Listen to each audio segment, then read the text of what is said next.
ৰাখিডাল খোল খাই যাব এতিয়া ভাব পাক ঘূৰাই দিয়া ৰছী পাক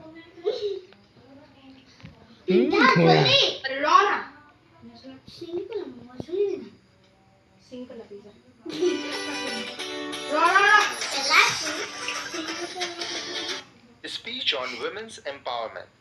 Women's empowerment speech for students and children in English. Good morning or afternoon, everyone. Today.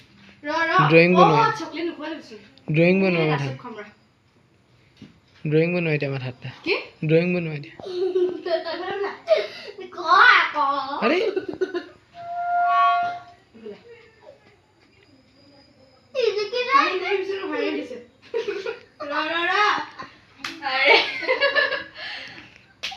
বাদ দে ঠিক বলি